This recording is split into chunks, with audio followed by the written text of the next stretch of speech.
Love, light, and blessing. This is Shamanic Awak Priestess here. And first and foremost, to all my Indigenous people, happy Indigenous Heritage Month. Um, I know that every year I do videos and content, celebrating February, which is Black History Month. If it's a leap year, it'll be 29 days of melanated excellence or 28 days of melanated excellence. And so a lot of people have asked me why I don't have that same energy for my Indigenous ancestry. And so I want to have a disclaimer on this video. I am just as proud of being an Indigenous woman, okay, a Indigenous woman from my father's side, also from my mother's side, just as much as I am proud of being Black, having African ancestry from my mother's side of the family. But from my mother's side of the family, there's also Indigenous ancestry as well. And so I'm proud of all of that. It's just that being Indigenous, so I'm partially, for those of you that don't know, I am Arawak Taino, but I'm also part American Indian as well. And it's really, really, really hard for me because as much as I am proud, I grew up in a household where my mom practiced mediumship. So I was exposed to espiritismo criollo, which is literally the veneration and the honoring of the ancestors. So a lot of that was honoring the Taino people, the Indigenous people, and the Black ancestors as well. So my African ancestors, my Black ancestors, La Madama spirits, Orishas, all those beautiful things. I grew up around family that practiced Santeria, and I also grew up around Haitian voodoo as well. So I grew up around these beautiful, rich cultures. I grew up around hoodoo and conjure. So I got to grow up around various ATRs and have a lineage to that and a pride in that. However, I have also been very highly fetishized for my Indigenous ancestry, for my mixed ancestry. And yes, I have been called the N-word. I have been discriminated against for being, a Black woman. I would never compare my struggles to a dark-skinned Black woman, but yes, I have been discriminated against. I have faced racism. I have almost been killed from police brutality when I was actually the domestic violence victim to my ex-husband, who was of white descent. Yet I was the one that was beaten and taken and tased and all these things, and I've talked about that very heavily in a video that I made one of the years when I started doing 29 days of melanated excellence and celebration of Black History Month. I ended it with that video, and I had to make a second part because it was a very heavy video. But I have been discriminated against. I've seen how society treats my dark-skinned Black mom, but I also have to recognize how society treats Indigenous people. How society erases Indigenous people. So I have, even though I grew up around Indigenous practices and venerating Indigenous ancestors, I have also grown up around not having enough Indigenous representation on media. There is no Indigenous talk show host. There is no shows about a regular, typical Indigenous family, sitcom or comedy show or anything like that. Like, really look at mainstream media. Indigenous people have been reduced to the 1800s and period pieces and things of that nature, and not really seen as human, and things of that nature. So it's hard. It's really, really hard. I want to share some stats with you guys. So Native Americans die due to police violence at a rate that's 12% higher than other populations. The suicide rate amongst Native Americans is the highest of all demographics in the Americas, okay?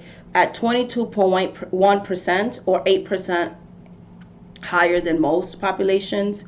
The children face 29.2% of poverty rates, higher than a lot of demographics as well. Teenage pregnancy is 29.4%. Domestic violence is 48% for Native American women and 41% for Native American men. They have high school dropout rates of 10.1%, even above immigrants such as people of Hispanic descent, and even above the black population.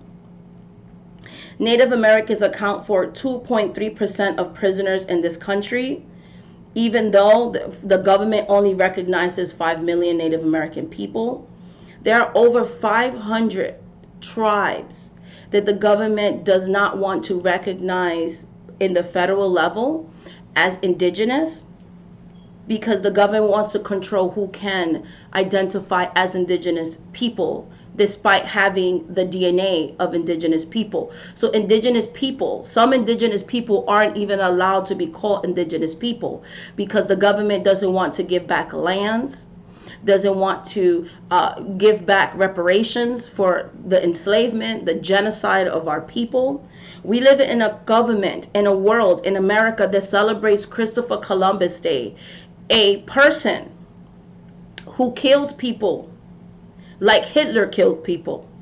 Millions of people were genocided and killed because of Christopher Columbus. He literally was one of the people that started the slave trade. When indigenous populations died out, they started to bring African people to the Americas, okay, into the new world.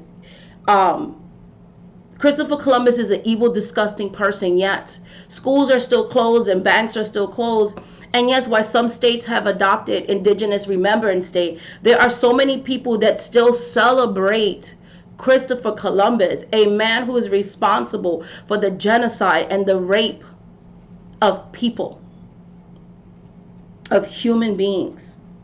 Indigenous people have the highest rate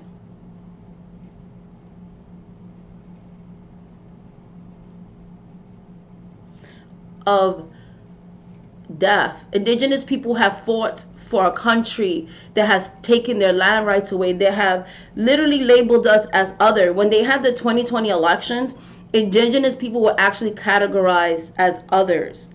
COVID has affected indigenous people in disproportionate rates.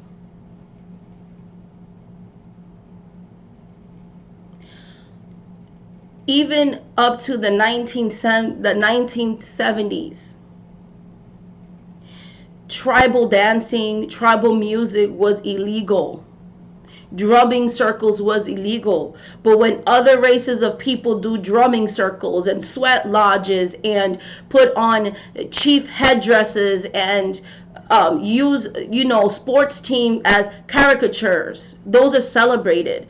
When men of other races have long hair, so white men of European descent have long hair, that's sexy, that's cute. But I know actual Native American people that grew up in reservations, that were forced out of the reservations because of the high rates of poverty, trying to feed their family, but would still wear long hair because of their religious practices, are demasculized, called a bunch of homophobic things. There's nothing wrong with being homosexual, by the way. But this person was heterosexual, but because they had long hair, they would call him a woman. So very transphobic comments as well. And he would have to explain over and over again, my hair is part of my spirituality. It's my connection to Creator.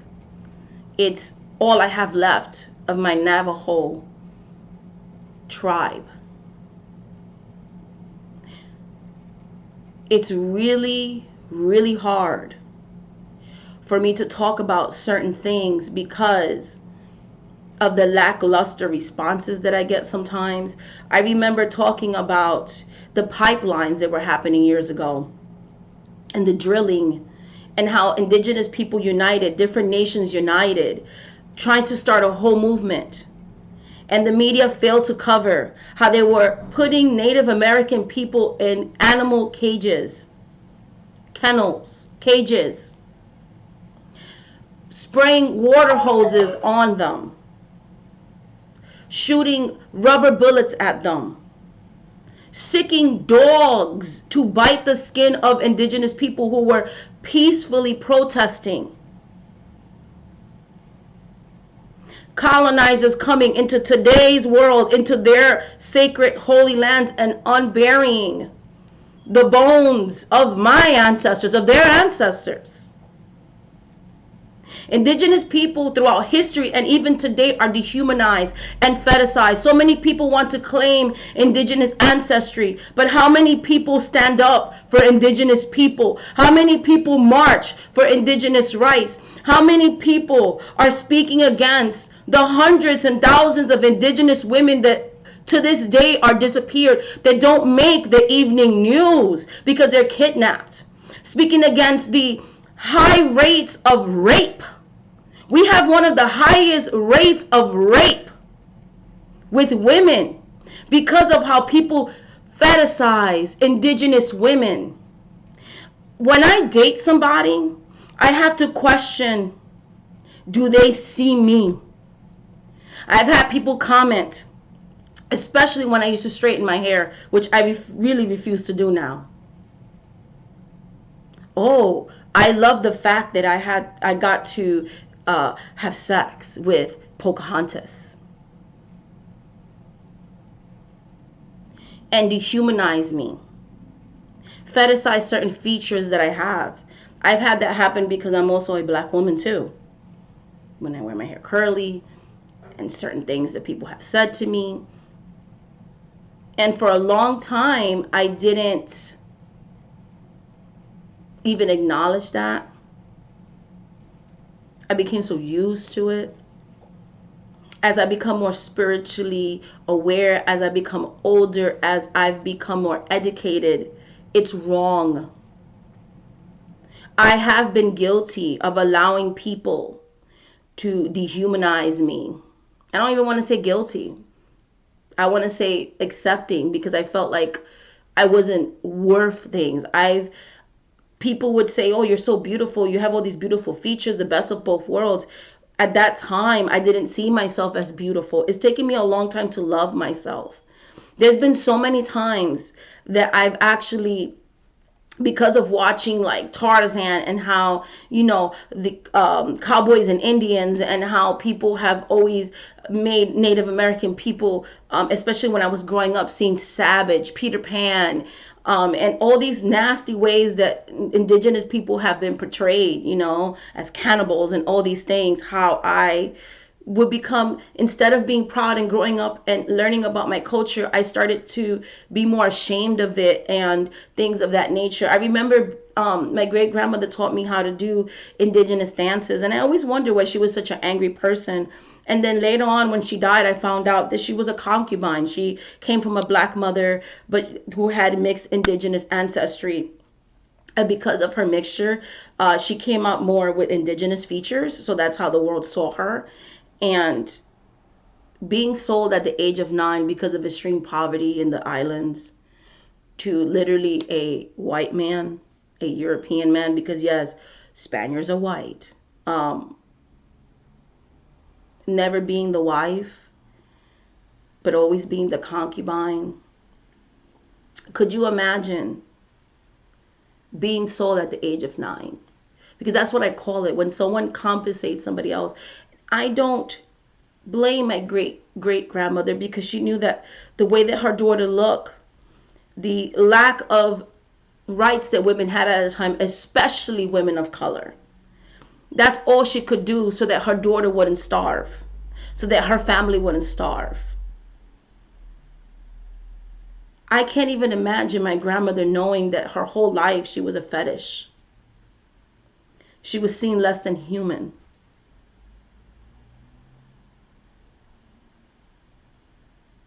And it's crazy to me how my culture is a costume on Halloween. How my culture is a mascot, the Redskins. How people celebrate holidays, celebrating the Pilgrims, literal colonizers, people that massacred those same indigenous people that greeted the settlers A lot of the times with love. And the conquistadores with love, only to be killed, their children killed, experimented on, dehumanized, and genocide, enslaved. Mothers separated from their children because their children had to go to boarding schools because we have to tame the savage. What about those bodies they uncovered in Canada? That's happened throughout the Americas, the things that the Aboriginal people go through. This is why I don't really share my culture on YouTube, because I'll see all these shamanistic tarot decks. I resonate with shamanism. What do you do for Indigenous people? Do you donate to Indigenous charities? Do you donate to end poverty rates? There's so much alcoholism within the Indigenous culture, drug abuse, high suicide rates, depression, because in so many reservations there's lack of opportunities and jobs. But then when you leave the reservation and you go out into the world, it's a culture shock. You always feel like an outsider, like you don't belong. You get called an apple. You get called a traitor sometimes for leaving the reservation for a better life because you're trying to seek job opportunities. My whole life I've been othered. My whole life I felt I am not black enough. I'm not indigenous enough. I'm not this enough. I'm not that enough.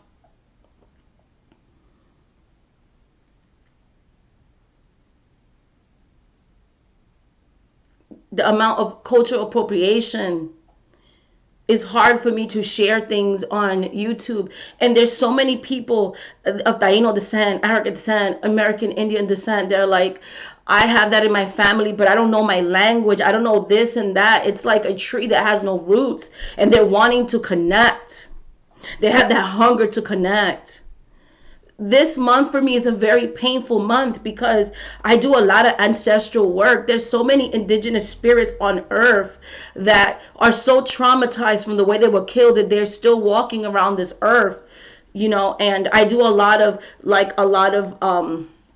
helping indigenous spirits ascend into the spiritual plane where they can move into the light and pretty much have their soul be at rest.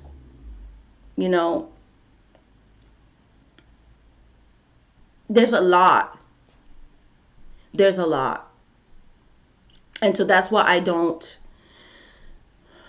make content a lot about my indigenous ancestry, but I'm proud of my indigenous ancestry. I really am.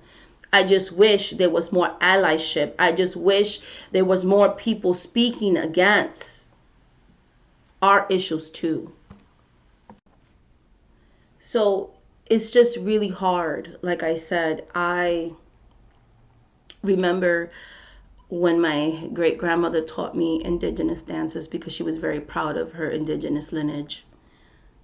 My music teacher, I was in the first or second grade.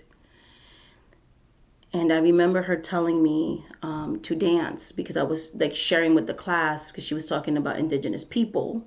It was around Columbus Day. And she asked me to dance to the class, and me being so ignorant, I didn't know any better. I'm like showing her my dances, and she's like, no, do more, be more native, and all this. And she literally had me dance for the class while she sang One Little, Two Little, Three Little Indians. She literally dehumanized me to my classmates. I remember when I left my ex-husband because of domestic violence, and I was told by the man when I was getting Section 8 housing, why don't you apply for your own housing? Because at that part of Pennsylvania, the Seneca tribe is near there. So he literally was like, you're an Indian person, so why don't you just live with your own people? Like, basically let them take care of you. You know what I mean? Like, it's like he dehumanized my experience. Basically, like, Native Americans belong in reservations and only in reservations, pretty much. I remember a neighbor knocked on my door when I had moved into one of my, like, the section house that I got approved for. And he knocked on my door and he's like, "What are you, some kind of Indian?" Like, yes. And like I said, I've also been called the N word, of course, yes. But I have been discriminated for being an Indigenous person. There's a lot of dehumanization. And just to let you know, like, Native American women are killed at higher rates than a lot of women in general. As a matter of fact, two-spirited Indigenous people and women are killed at 7% higher than any other demographic of women.